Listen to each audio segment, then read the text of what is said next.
ഖാദി വില തട്ടിപ്പിൽ പ്രതി അനന്തു കൃഷ്ണനെ കസ്റ്റഡിയിൽ വിട്ടു.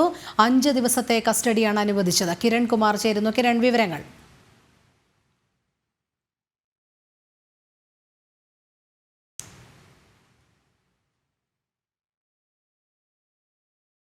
ഖാദി വില തട്ടിപ്പിൽ പ്രതി അനന്തു കൃഷ്ണനെ കസ്റ്റഡിയിൽ വിട്ടു. 5 ദിവസത്തെ കസ്റ്റഡിയാണ് അനുവദിച്ചിരിക്കുന്നത്. സംസ്ഥാന വ്യാപകമായി പരാതി ഉയർന്നിരുന്നു. അനന്തു കൃഷ്ണന്റെ ബാങ്ക് അക്കൗണ്ടുകൾ നേരത്തെ മരവിപ്പിച്ചിരുന്നു. കോടിക്കണക്കിന് രൂപയാണ് അനന്തു കൃഷ്ണന്റെ ബാങ്ക് അക്കൗണ്ടുകൾ വഴി ഈ തിരിമറിയിലൂടെ മറിഞ്ഞത്.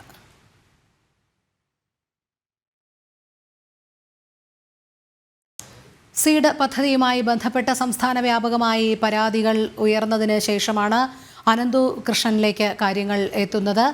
വലിയ രീതിയിലുള്ള സാമ്പത്തിക ക്രമക്കേടും തട്ടിപ്പുമാണ് ഇതുമായി ബന്ധപ്പെട്ട് നടന്നത്. എല്ലാ ജില്ലകളിലും ഇത്തരത്തിൽ പാതി വിലയ്ക്ക് സ്കൂട്ടർ, ഗൃഹോപകരണങ്ങൾ, ഇലക്ട്രോണിക് സാധനങ്ങൾ എന്നിവ വാഗ്ദാനം ചെയ്ത് വലിയ രീതിയിൽ സാമ്പത്തിക ക്രമക്കേട് നടത്തിയിരുന്നു. വിശ്വാസത്തിലെടുക്കാൻ ആദ്യ സമയങ്ങളിലൊക്കെ തന്നെ ചില സാധനങ്ങൾ ആളുകൾക്ക് നൽകിയിരുന്നു. ഇതിൻ്റെ അടിസ്ഥാനത്തിൽ കൂടുതൽ തുക ഇവർ കൈവശപ്പെടുത്തുകയും പിന്നീട് പണം നഷ്ടപ്പെടുന്ന ഒരു സാഹചര്യം ഇത് മുടക്കിയവർക്കുണ്ടാകുകയും ചെയ്യുകയായിരുന്നു. തുടർന്നാണ് അനന്തു കൃഷ്ണനാണ് ഇതിലെ പ്രധാന പ്രതി എന്ന് മനസ്സിലാക്കുന്നത്. 7 പ്രതികൾ നിലവിൽ പോലീസിൻ്റെ FIR രേഖകളിൽ ഉണ്ട്. നിലവിൽ ഇപ്പോൾ അനന്തു കൃഷ്ണനെ കസ്റ്റഡിയിൽ വാങ്ങിയെന്നാണ് അറിയാൻ കഴിയുന്നത്. കസ്റ്റഡിയിൽ വിട്ടിട്ടുണ്ട്. 5 ദിവസത്തെ കസ്റ്റഡിയാണ് അനുവദിച്ചിരിക്കുന്നത്. കിരൺ കുമാർ ചേരുന്നു. കിരൺ, വിവരങ്ങൾ.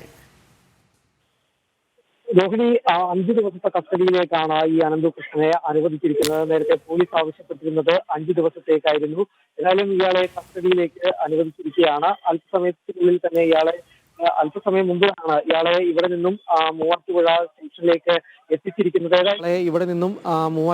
സ്റ്റേഷനിലേക്ക് എത്തിച്ചിരിക്കുന്നത്. ഏതായാലും ഈ അടുത്ത 2 ദിവസം ചോദ്യം ചെയ്യലുകൾ തുടരും എന്നാണ് മനസ്സിലാക്കാൻ സാധിക്കുന്നത്. അതിനുശേഷം മാത്രമായിരിക്കും ഇനി തെളിവെടുപ്പ് അടക്കമുള്ള കാര്യങ്ങളിലേക്ക് പോലീസ് കടക്കുക എന്നുള്ളൊരു കാര്യമാണ് മനസ്സിലാക്കാൻ സാധിക്കുന്നത്. ഇതൊരു വലിയ തട്ടിപ്പാണ്. അതുകൊണ്ട് തന്നെ ഈ തട്ടിപ്പിനെ സംബന്ധിച്ചുള്ള കാര്യങ്ങളിൽ കൂടുതൽ കാര്യങ്ങൾ പോലീസ് സംഘത്തിന് ഇയാളിൽ നിന്ന് ചോദിച്ചറിയേണ്ടതുണ്ട്. അതുകൊണ്ട് തന്നെയാണ് ഇയാളെ 5 ദിവസത്തെ കസ്റ്റഡിയിലേക്ക് വാങ്ങിയിരിക്കുന്നത്. ഇപ്പോൾ പ്രധാനമായിട്ടും ഈ മൂവാറ്റുപുഴ പോലീസ് സ്റ്റേഷനിൽ രജിസ്റ്റർ ചെയ്തിട്ടുള്ള കേസുകളുമായി ബന്ധപ്പെട്ടാണ് ഇയാളെ കസ്റ്റഡിയിൽ വാങ്ങി ചോദ്യം ചെയ്യുന്നത്. ഏതായാലും വൈകാതെ തന്നെ ഈ കേസിൻ്റെ അന്വേഷണം ക്രൈംബ്രാഞ്ച് ഏറ്റെടുക്കും എന്നാണ് മനസ്സിലാക്കാൻ സാധിക്കുന്നത്. അങ്ങനെയാണെങ്കിൽ ഉടനെ തന്നെ ഈ ക്രൈംബ്രാഞ്ചിന് വേണ്ടി അല്ലെങ്കിൽ ക്രൈംബ്രാഞ്ച് വീണ്ടും കസ്റ്റഡി അപേക്ഷ നൽകിക്കൊണ്ട് ഇയാളെ ഏറ്റെടുക്കുന്നതിന് വേണ്ടി അല്ലെങ്കിൽ ഇയാളെ ചോദ്യം ചെയ്യുന്നതിന് വേണ്ടി കസ്റ്റഡിയിൽ വാങ്ങാനായിട്ടുള്ള നടപടികൾ ഉണ്ടാകും. ഏതായാലും പോലീസ് സംഘത്തിൻ്റെ അന്വേഷണം ഈ കേസുമായി ബന്ധപ്പെട്ട് പുരോഗമിച്ചു കൊണ്ടിരിക്കുകയാണ്.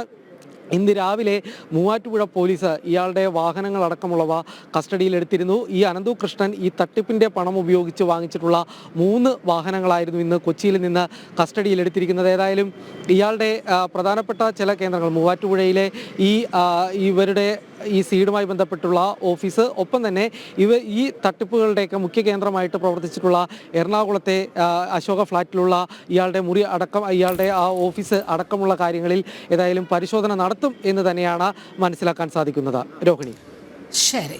പാതി വില തട്ടിപ്പിൽ പ്രതി അനന്തു കൃഷ്ണനെ കസ്റ്റഡിയിൽ വിട്ടു. 5 ദിവസത്തെ കസ്റ്റഡിയാണ് അനുവദിച്ചത്. കിരൺ കുമാറാണ് വിവരങ്ങൾ നൽകിയത്.